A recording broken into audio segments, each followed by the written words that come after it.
Hello friends, मेरा नाम सुनील कुमार राय है। इससे पहले हमारे पिछले वीडियो में आपको बताया था सीएनसी बेसिक पार्ट, और आज जो हम आपको बताने जा रहे हैं कि सीएनसी मशीन पर जो कंट्रोल पैनल होता है उसमें बटन जो होते हैं वो क्या काम करते हैं और किस तरह से उनका हम यूज़ करते हैं।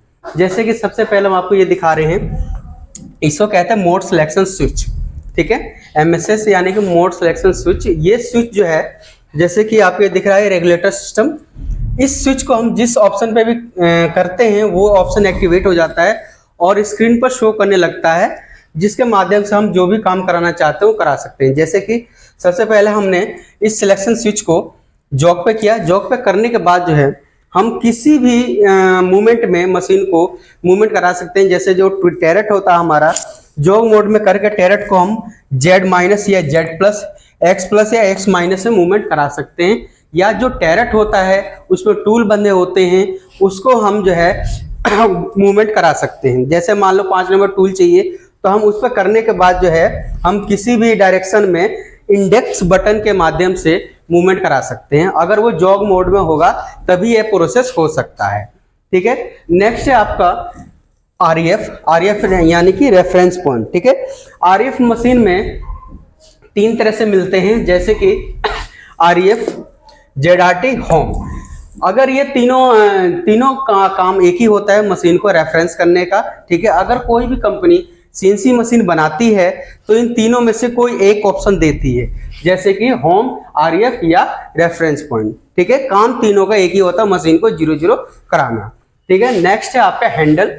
ठीक है, हैंडल मोड में हम मशीन को X- या Z+, या Z- में मूवमेंट करा सकते हैं हैंडल के माध्यम से, जैसे कि हैंडल आपको शो कर रहे हैं। ठीक है, इसको हम हैंडल पर करके और इस हैंडल के माध्यम से X+ या X- में मूवमेंट करा सकते हैं, और इसे हमेशा या तो सेटिंग के समय यूज करते हैं। ठीक है, या फिर अगर हमारा बटन काम नहीं कर रहा है तो हम हैंडल के माध्यम से हम इसको यूज कर सकते हैं। ठीक है, नेक्स्ट है आपका MDI।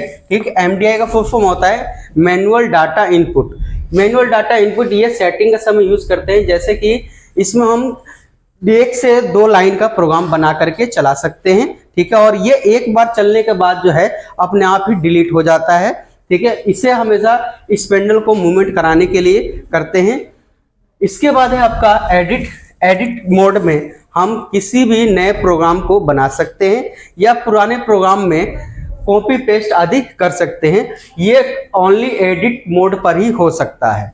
ठीक है, इसके बाद है ऑटो मोड पर हम जो है मशीन को प्रोडक्शन के लिए स्टार्ट करते हैं। ऑटो मोड पे करने के बाद हम साइकिल स्टार्ट के बटन को प्रेस करते हैं, जिससे मशीन स्टार्ट हो जाती है और प्रोडक्शन पार्ट्स को बनाने लगती है। ठीक है, इसके बाद आपका आता है SBK यानी कि सिंगल ब्लॉक।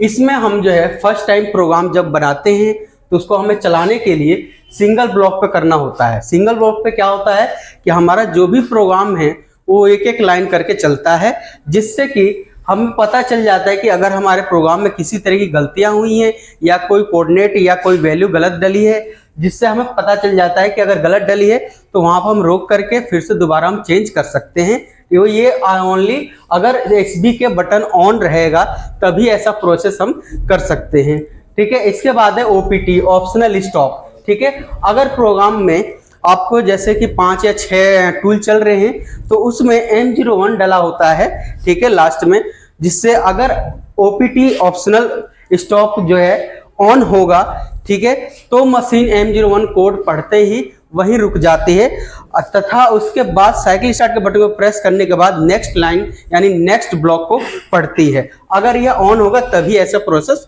होता है। इसके बाद है ब्लॉक स्किप का मतलब होता है कि जैसे कि अगर हमने कोई पुराना प्रोग्राम है और दूसरा कोई हम ड्राइंग लाते हैं उसके अकॉर्डिंग उसमें कुछ ही वर्ड चेंज करना है या उसको हमें नहीं चलाना है, तो हम क्या करते हैं कि उस लाइन के आगे स्लैश का निशान लगाते हैं। स्लैश का निशान लगाने से क्या होता है कि वो लाइन जो है उस लाइन को मशीन जंप कर जाती है, उस लाइन को नहीं पढ़ती है, उसके बाद नेक्स्ट लाइन को पढ़ती है। ये प्रक्रिया कब होगी? जब ये ब्लॉक स्किप का बटन ऑन होगा। इसके बाद है आपका ड्राई रन। ड्राई रन जो होता है ये होता है फर्स्ट टाइम अगर हमें प्रोग्राम बना रहे हैं, ठीक है, और अगर हमें ग्राफ पर देखना है चला करके कि भाई हमारा पीस जो है वो हमारे अकॉर्डिंग जो हमने ड्राइंग के हिसाब से बनाया है प्रोग्राम उसके अकॉर्डिंग सही बन रहा है नहीं बन रहा है, इसके लिए हम ड्राई रन पे ऑन करते हैं और उसको चलाते हैं, जिससे क्या होता है कि ये मशीन जो है ड्राई रन में करते ही 25% पे वर्क करती है और ये जो है ग्राफ में हम देख सकते हैं कि जो भी डिजाइन हमें बनाना है उस हिसाब से ग्राफ में वो डिजाइन बनाते हुए हमें दिखाता है। ठीक है, ये रहा आपका पूरा जो है आपका पैनल के बारे में बताया। नेक्स्ट जो भी हम बताएंगे वो आपको मशीन पर प्रैक्टिकल के तौर पे बताएं।